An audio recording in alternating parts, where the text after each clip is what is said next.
Hello, everyone, and welcome to Stephanie Ann again. I am your host, Stephanie, and I am here to talk about all things deconstruction, religious trauma, psychedelics, Jungian psychology, spiritual crisis, and basically just my process of discovering who I am again after a lifetime in Mormonism. I tend to be a very uncurated person, and so much of this podcast will be stream of consciousness style, where I share personal stories and experiences with the aim of creating personal, human-to-human connection rather than just sharing information. Thank you so much for being here. Let's go ahead and jump in. All right, I feel like my voice is maybe going to sound a little bit raspy because I've been crying all day long. Sometimes I feel like crying is such a gift. Like when I have a day where I can just be alone and I don't have to do anything, which this does not happen very often, it feels like all of my grief will just come to the surface and I will just cry and cry and cry and cry. And it's not necessarily enjoyable.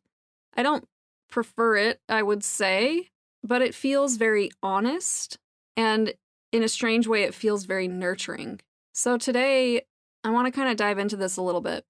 I want to talk about grief and loss and how much of my life has kind of been unconsciously organized around avoiding this. And we hear a lot in the world of therapy and inner work and spirituality, the importance of grieving. But I think often, at least for me, I can cry and cry and cry, but I'm not necessarily grieving deep enough. There's a quality to your grief that changes a bit once you reach enough depth in it, where it really starts to become something different. And the reason that all of this is coming up for me right now is because I recently visited a friend who lives in Connecticut. And I want to tell you about my trip out there because it was strangely life-changing in a way that I was not expecting. And it was somehow very confronting and bringing up a lot of this grief and loss that I haven't really been feeling deep enough. So this friend, I was actually a client of hers back in, I don't know, it's been a couple years now. And I found her through like a friend of a friend, and she like helps people through their spiritual awakening process. But like that can be kind of vague. And even when I was working with her, I was like, didn't know quite exactly what she was doing, but it was helpful. I was like, she's helping me, but I don't know that I understand or know or see all of the things that she does. It was kind of like a therapeutic container, but not really.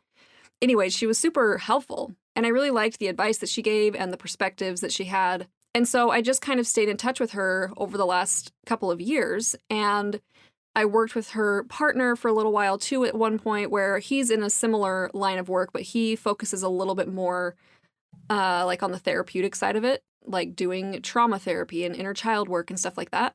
And so I worked with him for a little while as well. And they were both just really wise, refreshing, grounding individuals for me. And it felt kind of like having a little anchor point of like spiritual community somewhere in the world, which was really helpful for me because I had just lost all of my community when I left Mormonism. So I had been trying to get out to see them for the last couple of years, and it finally lined up, and I went out to see them a couple of weeks ago. And I thought that I was just going on a vacation.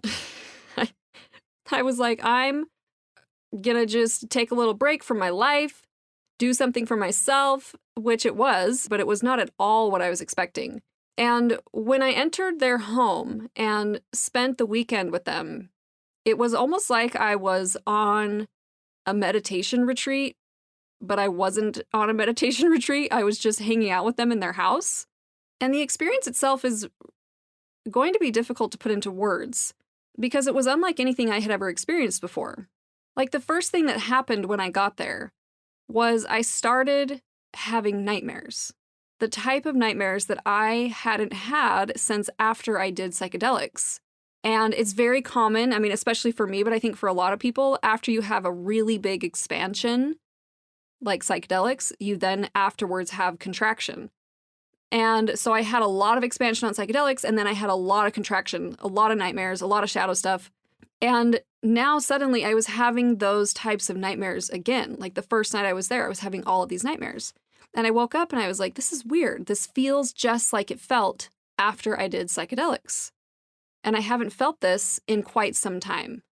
And so I spent some time with them over the weekend. They live a very calm, simple life that's really beautiful. It was, a lot of like, let's cook our breakfast and then let's chat and then let's go on a walk and then let's cook our lunch and then we'll chat some more and then we'll go see the chickens and then we'll go on another walk and then we'll cook dinner and like let's have a good philosophical discussion.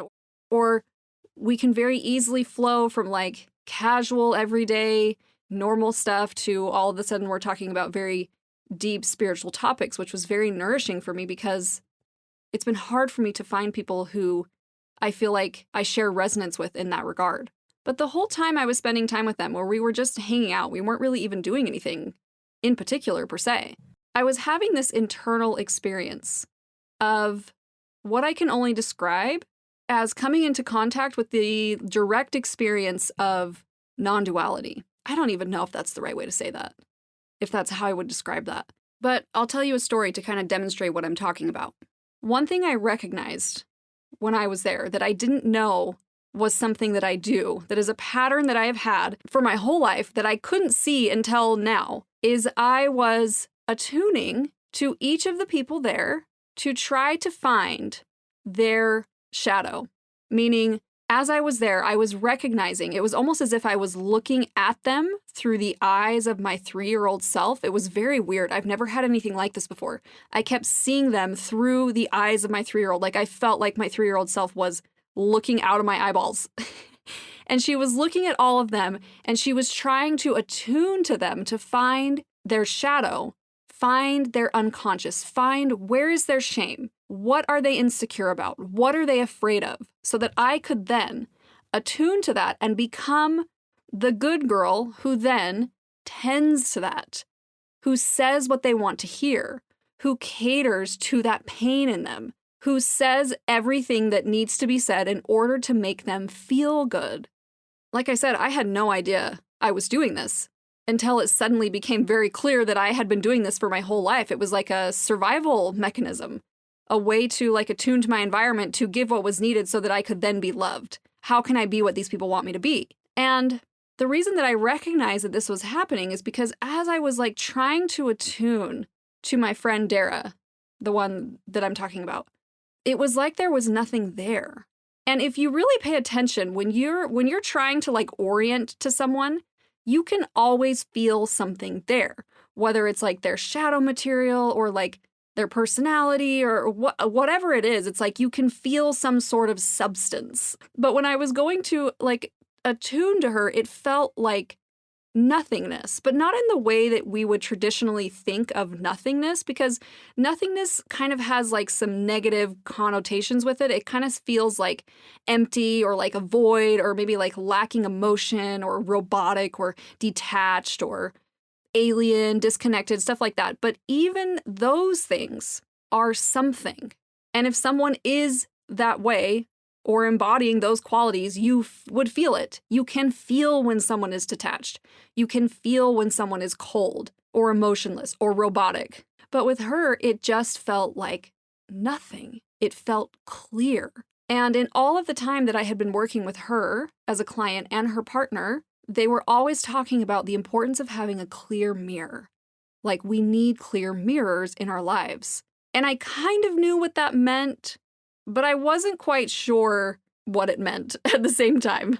And to just quickly cover the concept of what it means to like be a mirror for someone. This is very common in Jungian psychology as well, where the idea is that in our relationships, or even just in the situations in our lives, they will mirror back to us ourselves. And when I first learned this, I thought it meant like, oh, if that person over there is being abusive, that means that I'm also abusive. No. What it means is they will mirror back to you how you are an energetic match. So, for example, if you're in a relationship with someone who is abusive, what are they showing you about yourself? They are mirroring to you, showing you all the ways that you are willing to tolerate abuse. They will mirror back to you your own disempowerment, your own shame, everything that is in you that is causing you to stay in this abusive relationship, that is causing you to allow yourself to tolerate this type of treatment. And the idea, at least in Jungian psychology, is that essentially the unconscious, like the shadow, it wants to be illuminated. It wants to be seen. So your shadow is like everything that you've repressed, everything that you're defending yourself against, that you're protecting yourself against inside of you, that you don't want to see yourself and that you don't want other people to see. But one thing that Dara said that I loved is that from a non-dual perspective, the shadow is actually unrecognized innocence. But regardless, the idea is that we will attract people and situations into our lives in an attempt to illuminate the shadow. So if you use your situations that you're in and the relationships that you're in this way, they can be a direct mirror for what is in your shadow. And then you can integrate it and work with it and further individuate so that you no longer are in like energetic resonance with those types of people or situations anymore. So ultimately, instead of constantly looking out there at what has happened to us or what the other person is doing, not to dismiss or invalidate victimization, but instead of looking out there constantly, you turn the focus inward and use the situation to illuminate your own shadow, which will ultimately lead to more and more of your own liberation. Because if the shadow is illuminated, there's nothing in there to trigger. There's nothing unconscious that's trying to be seen. So this is like a really brief definition of how I would define what it means to be a mirror for someone. So when someone talks about being a clear mirror, basically what it means is someone who can reflect back to you who you are or what's in your shadow in a way that their own stuff is not getting involved. Because there's a difference between like, oh, I'm going to be a clear mirror for you and, oh, I'm just going to tell you my opinion about you. And that's 90% of the time what people are doing. They're like, I can see this thing in you and it's this, and you need to change this and do this. And really it's just like, we're just spewing our opinions about each other at each other because we have not yet addressed our own shadow. We have not yet addressed how we are projecting onto them or what of our own stuff we are putting onto them that we can't see. So a clear mirror is basically someone who can reflect back to you without any of that getting in the way. There's nothing shadowy happening. And if shadow stuff is coming up for them, which is more often the case that two imperfect people, obviously, with shadow stuff are going to be in relationship.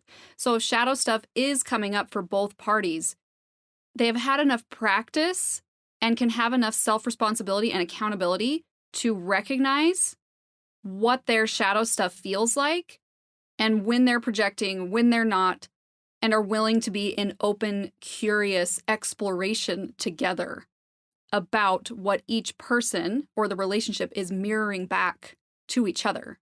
I don't know if this all sounds really abstract and confusing, but for anyone who has engaged in any type of inner work process, you really do begin to see that in your interpersonal relationships, if you use them in the right way to self-reflect, you will see that they are pointing you back to yourself. And this isn't like in the weird codependent way where Mormons can often fall into, where it's like, oh, let me make everything my own fault so that I can then fix the situation to then keep the peace. It's different than that. Because that itself is its own type of shadow material that needs to be seen and illuminated. And I'm also not talking about like collective and systemic harm. I'm talking more so just about your interpersonal relationships. So going back to my experience with Dara, I was trying to orient to her. I was trying to feel like, what's there? Not in like a judgmental way, more of like a skeptical way. Because we all know, coming from a cult, coming from a lifetime of being manipulated, I'm not someone who's just like, let me just trust what this person's saying to me, you know? I'm very much living in the space of like my radars are up. So I'm like trying to feel into her. Like, where's the ego? Where's her shame? Where's her, like, where's anything? Where's anything in there? And it just felt clear. It almost felt as if she had no shadow. And that sounds crazy to say, but like in her own words, she talks about how the shadow is finite. It's not just endless and endless and endless. It's something that can be fully illuminated. And what it felt like when I say that she had no shadow, it felt like there wasn't anything that she was defending herself against. I could have said something to her that was very true, like Dara, this is this blind spot that you have. I can see it in you, and I could be very direct and like harsh about it. And there would be no charge, there would be no defense. She didn't have to hold up this idea of herself as being somehow grandiose. There was nothing about herself that she was trying to protect herself or other people from. And this is what they often talk about in Buddhism, is this idea of like, when you sit at the feet of a guru, you are just changed by being in their presence, right? And I'm not saying that Dara's a guru. She would probably laugh at that. It's not like she was teaching me anything or like, preaching any sort of truths to me. We were just hanging out. But the concept is the same. It's kind of like when someone has gone through a process where they have recognized absolute truth, the absolute truth in their own being, through their own spiritual process, it's like a recognition in them that comes online and an embodiment that then when you are around them, it's almost like a popcorn effect. And your system starts to recognize and remember the same thing. It's kind of like that image. Have you guys ever seen that image where it's like the universe is like this little man and he's sitting underneath the earth, like he's sitting below the ground, and he's sticking up his 5 fingers up through the soil. And all 5 of the fingers are like 5 different individuals. But then underneath the surface, it's all the same universe, right? It's all one. So when you're around someone who has recognized absolute truth in themselves, something in you is also like, oh, I am also that thing. I also embody that. And it was interesting because I was talking to a friend about this experience and he asked if it felt like projection, meaning, did it feel like I was just seeing something in her that I had not yet embodied, and I was like thinking that I was getting this thing from her, this like enlightenment or something. And it was like, not really, because it didn't feel like something was coming from her. It felt more like I was in the direct experience of something happening inside of myself. So this is kind of what was happening when I was hanging out at their house. But it was a very interesting experience because you would think that if you're coming into contact with something in you that is remembering or recognizing the truth of your wholeness, that you would just be like, oh, what a relief, It almost felt like there was a part of me that recognized that like none of my problems were real, but not in like a bypassy way, in a very embodied way, which felt very disorienting. You would think the ego would be like, this feels great. I'd love to know the truth of my wholeness. But it was like I was simultaneously feeling this touching of wholeness and then this fear of it. And I read something the other day that was talking about how the ego's only purpose is to maintain its belief in separateness. And that's like, maybe this is all semantics. There's many different ways to define the ego, but I loved this definition because it really simplified things. And it was like, okay, well, yeah, of course, if you're touching wholeness, that is going to obliterate the ego's only purpose, which is to maintain the belief that it is separate. So this is why I was like having nightmares. This is why when I was there, it was really very profound, but it was also very confronting.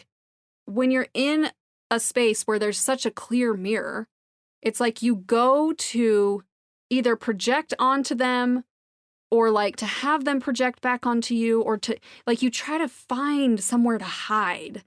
We do this all the time with each other and we don't realize we're doing it. We're hiding with each other and in each other. Like, I'll protect your ego, you protect mine. I'm gonna hide here in this belief that I'm a victim of this thing, and you're gonna validate that for me. I'm gonna be in a space of lack, and you're gonna reflect that back to me. We're like doing this unconscious dance with each other where we're just hiding from ourselves. But when you're with somebody who is a clear mirror, there is nowhere to hide. There's nowhere to go. The only thing that happens is you get reflected back to yourself. It's like a direct confrontation with your ego. And everything that's shadowy in you begins to be illuminated. This is why the process of spiritual awakening is not about love and light and feeling good and like chasing peak experiences. So many people avoid real spiritual development because it's fucking terrifying. It's like the obliteration of every part of you that you thought made you you. And it's coming into contact with your deepest, darkest pains and secrets. Because in order to access the wholeness that is in you, all of that stuff has to burn away. And it is a fiery process. So I'm having these nightmares while I'm there. And I'm also having all of this other stuff come up while I was there, and then it's continued after I've come home. And like I mentioned, it was very similar to the process I went through when I did psychedelics. And after I experienced everything that I did on psychedelics and I had the massive contraction in my system, all of it was surrounding death, which I have spoken to in one of my other episodes. I was speaking to a friend recently, a dear friend who has felt like another sort of anchor point of spiritual community for me. And he was mentioning that one of his teachers made the comment that behind everyone's neuroses, at the core, there is one of two fears: the fear of death or the fear of madness. And anyone who has gone very deep in their inner process, you get to the point where you realize that we're all the same. At the core of everyone, it's not that different. You got like maybe a couple different options for like what your core wounds are, but it's basically all like fear and shame. And for me, this has very much been true, that everything in my life has circled around the fear of death. And this is why it came up so strongly after I did psychedelics, and now it was coming up again. And mind you, at the same time, I'm having to get on an airplane, which I never used to be scared of flying. Before I went through my crazy spiritual crisis with psychedelics, I flew everywhere. We flew all over the world. And I was just like, this is fine. I remember one time we were flying home from Portugal. And in between Portugal and the US, there's like one tiny island. And it's called the Azores. The Azores or the Azores? Azores? How do you say that? I don't know. We were flying back halfway across the ocean, and the pilot's like, hey, like, one of our generators went out. We're just gonna see what happens, or I don't know, something probably not that scary sounding, something a little more professional. And then like 30 minutes later, yeah, like one of our backup generator just went out, and the plane was losing its mind. And I was just like, why are y'all freaking out? Like, we're going to be fine. And it's probably because I was Mormon at the time and I legitimately believed that Jesus was going to protect me from being injured. And everyone was like having panic attacks, and like we had to emergency land on this little tiny island in the middle of the ocean, which was phenomenal. The most beautiful place I've ever been to this day. And we had to spend 24 hours there until our next plane came. All that to say, I never used to be afraid of flying, but now, for whatever reason, well, I know why. It's because this fear of death has like overcome my psyche. This neuroses has been so amplified in the last 4 years because it wants me to look at it and process it. I've become terrified of flying. Like every time I get on a plane, I'm like, I am walking into a metal coffin. I am suffocating in here. Like, what's going to go wrong? Okay, is the pilot going to mess something up? Is someone going to go crazy on the plane and do something insane? Is there going to be a malfunction with the plane? Is the weather going to fuck things up? Are we going to hit something? Is air traffic control going to be working with all the weird shit that's happening with the government right now? And so the entire flight, there and back, I'm just preparing for my death. I can laugh now, but it literally will take me. Like, I gotta connect with my ancestors. I am like in the darkest place where I'm like, and then on one of my flights, I didn't have Wi-Fi because the plane was like 100 years old. And I was just raw dogging it. And I was like, oh my God, I really gotta tap into my higher power here because I'm about to die. And then on top of all of that, I was also going through some health stuff where they essentially wanted to test me for a few different types of cancer because of some symptoms that I was having. And anybody who has experienced that knows that that's like waiting for news from the doctor, getting bad news from the doctor, going in for your tests, all that is so triggering. And so this was all happening at the same time. So I have this fear of death that's coming up and like being brought to my attention again when I'm out in Connecticut. And then I have all this stuff in my real life that's just making me like look at it directly. And I started listening to the book Who Dies by Stephen Levine. If you guys have not read that, I highly recommend. It's phenomenal, and everything in there is just speaking my language.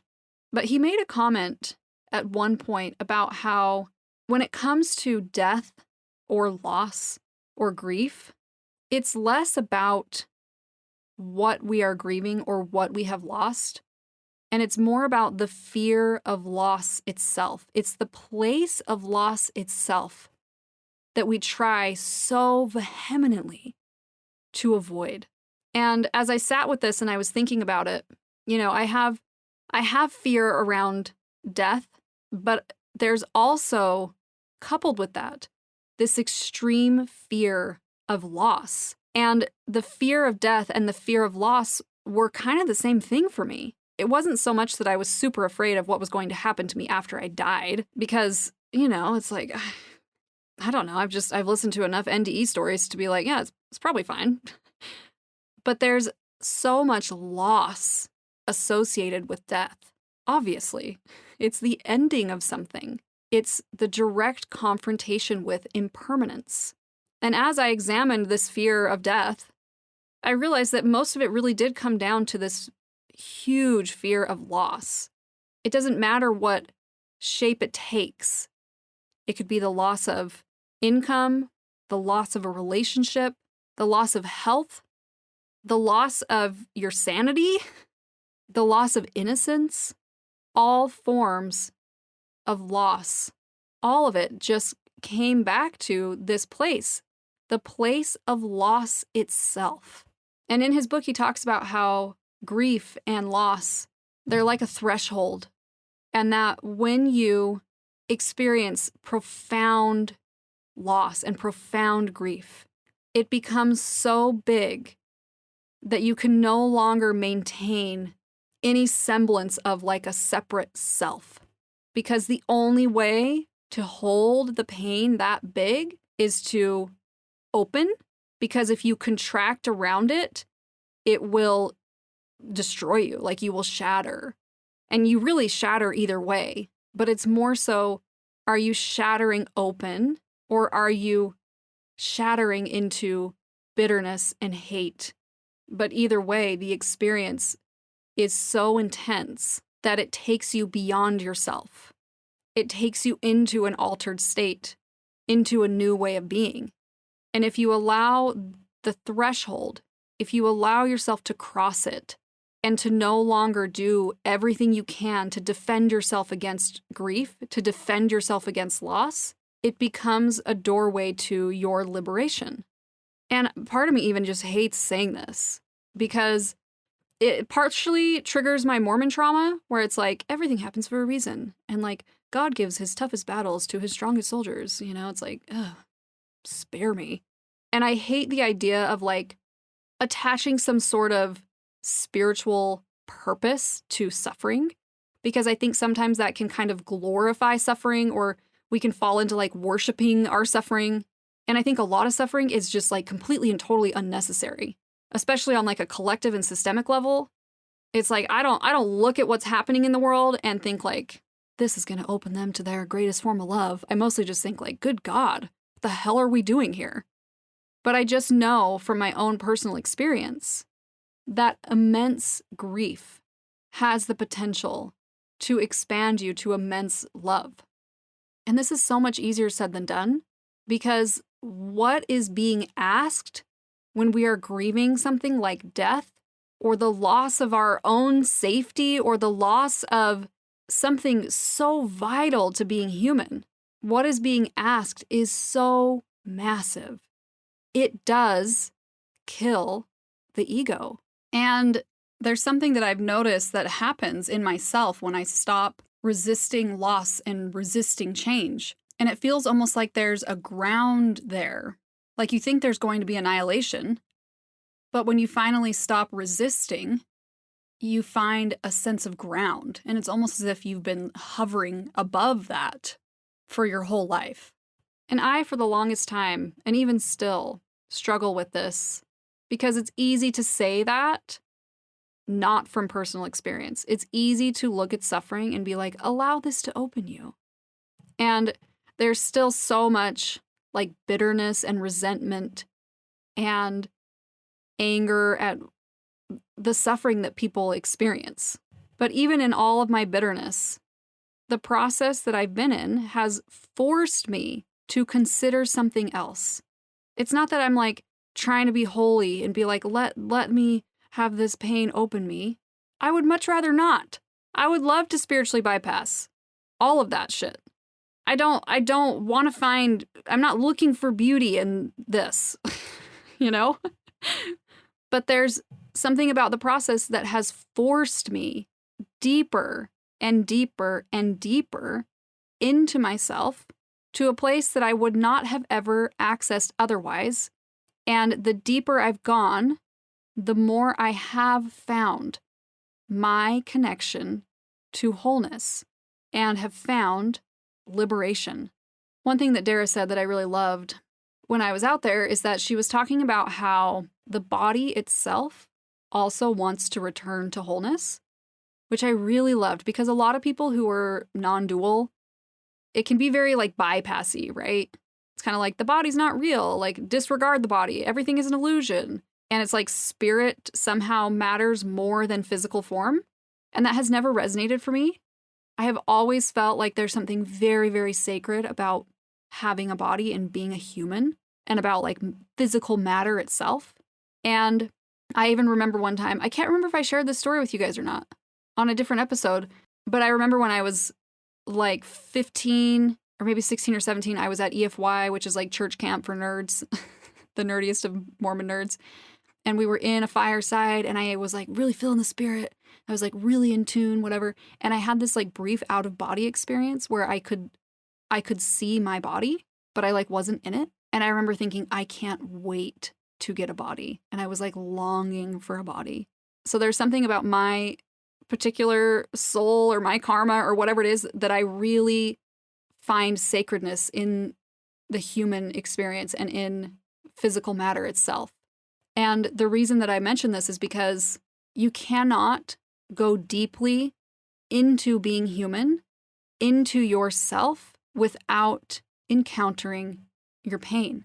The metaphor that he gives in the book that I'm reading is like you spend your whole life, like imagine you're a tree, you spend your whole life focusing on the leaves and the branches and the flowers, and you do all of this work to kind of like make the tree look really nice and pretty and the pruning and the whatever, never taking the time to go beneath to the roots to see where you spring from. Where are you coming from?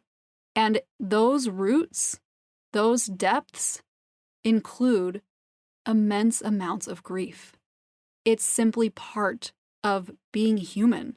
Our own grief, our collective grief, our ancestral grief, the grief of the earth itself. I've heard people talk about their experiences on ayahuasca where they experienced the grief of the earth and how it was absolutely life-changing in a way that they could never forget. When we are in physical form in these bodies, we are, whether we like it or not, connected to that grief. But if you can have the courage to go over the threshold, even deeper, you will find, like Dara said, unrecognized innocence. You will find unrecognized wholeness. And I speak to this partially from personal experience, but partially just in theory, because I have not embodied it as fully as I know is possible. And it's still a process that I am very much in. It's a practice. It's a practice. And one of the things that I've thought about often in my life is, what is it that I actually want from this life? If I get to the end of it, what do I want to be able to say? And it's really just that I want to be able to really deeply give and receive love. Like, have you ever looked around at the people in your life or the earth itself or whatever it might be and felt like you know that you're capable of loving it more? And not in the Mormon-y way that's like, I'm going to be really nice and caretakey of everyone else's egos so that they can feel good about themselves, and then I'm going to call that love through self-abandonment and self-sacrifice. but in the real way, where it's like, you are capable of feeling a deeper sense of love, but you don't quite know how to access it or where it is or how to feel it. It's almost as if you're capable of just feeling more in general. And I think this happens the deeper we go into ourselves, into our grief, and therefore into our own embodiment. And the process is relentless. It's like it will ask you again and again and again to surrender and to trust and to open over and over and over. I was talking to my ex-husband recently. Him and I are still really good friends. And we were talking about some things from the past, from the divorce. We had a very charged divorce. And we were just talking about a few things. And he was like, does talking about all of this make you hate me again? And I was like, hate is pretend. I feel like the emotion of hate is pretend. I think hate is just really sad love. And throughout the whole divorce, as charged as it was, I kept trying to tell myself that I hated him, and I know he was probably doing the same with me, and it always felt like a lie. And this is just me. I know that most people who are divorced are not this way. But this was just our story in particular. And I have found that with all of the people that I have truly loved in my life, whether it be partners or friends or family, if I try to convince myself that I hate them, underneath that, it's just really sad love. It's grief. We're so afraid of our pain. I remember I went to a grief ritual a couple of years ago, and there was this sharing circle. There was maybe like 40 people there, and everyone was sharing their stories of why they were there grieving. And it was like, wow, like the stuff that people go through. And many people said that they were afraid that their grief would destroy them, that their grief would kill them. They were afraid to feel it. And I was included in that. And the process of the grief ritual itself allows you to go really deep into your grief. And I did it. I went into my grief, and I didn't die. I lived. And I came out from that experience more connected to myself and to everyone there.